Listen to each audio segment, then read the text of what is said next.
Hi Sai, Karate Illuminati, this is Noah, and today I wanted to talk a little bit about power generation and specifically 2 exercises that you can do to help connect your lower body to your upper body so that you can transfer power from the floor all the way into your technique.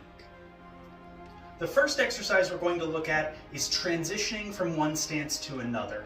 Now this particular example comes from the kata Wansu, but you don't necessarily need to know that kata in order to perform the drill. All you need to be familiar with is 2 stances, your shikodachi, which is your horse stance or square thigh stance or sumo stance, and zenkutsudachi, your front stance. We're going to start from a 45-degree shikodachi, which has the front foot pointed forward and the rear foot pointed off to the side. Now, if you're in a neutral position, that means your body is facing the 45 this way. What we're going to do is transition so that we're facing the front.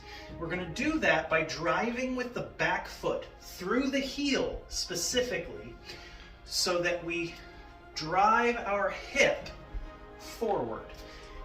As we do that, we maintain tension in our core so that we don't leave our shoulders behind. We don't want to shift our hip and leave our shoulders facing the 45. We want everything to shift as one to face the front. Now, by doing that drive through the heel, we should be able to extend and straighten our rear leg. Now, we are in zenkutsudachi, our front stance. Our weight is loaded on the front foot and our back leg is braced. Now, if we set up for a punch as if we've just pulled some part of the opponent, we can throw the punch from our side. But if you don't want to work from a pulling position, this works just fine from a guard position as well. The important thing is that you are keeping your upper body connected to your lower body with tension in the core.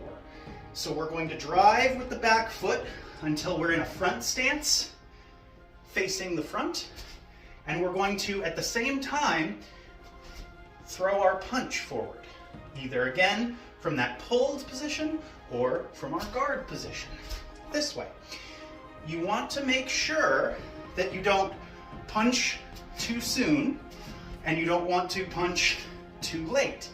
Because if you wait until you've already shifted your body weight into the stance, you're no longer putting that body weight into the strike.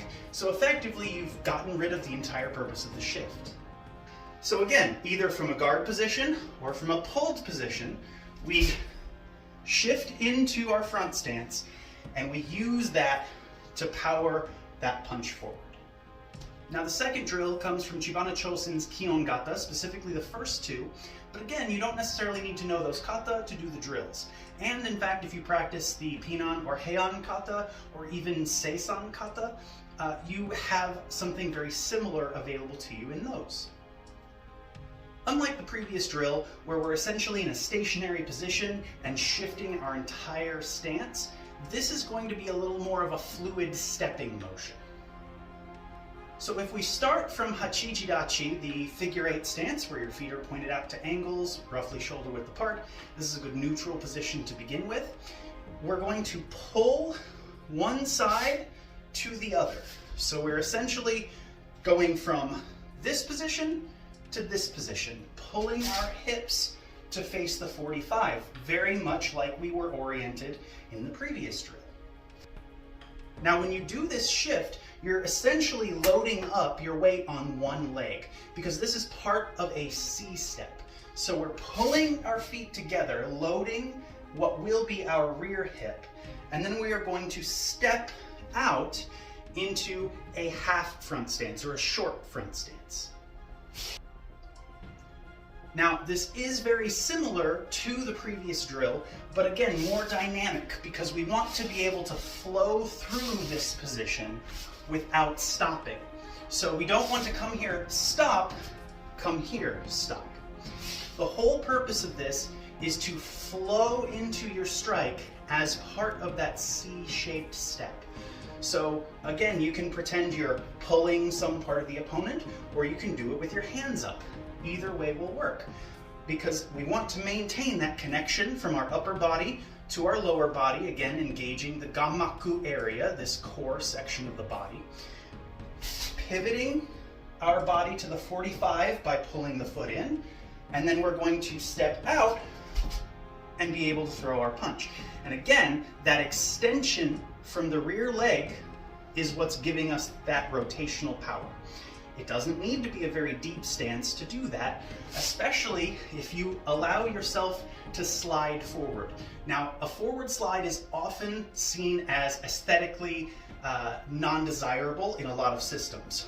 But from a functional perspective, allowing your whole body to slide forward means that you're not stopping your body weight before impact. You're moving your entire body into the strike and getting the most out of it. So again, from Hachiji-Dachi, either hands up or pulling a hand back, we slide to the side, load up one hip, then drive ourselves into that stance and throw our punch as we do. And again, we don't want to throw the punch too soon and lead with it, and we don't want to set into our stance then punch, because again, we've lost all that body weight motion that we were trying to use.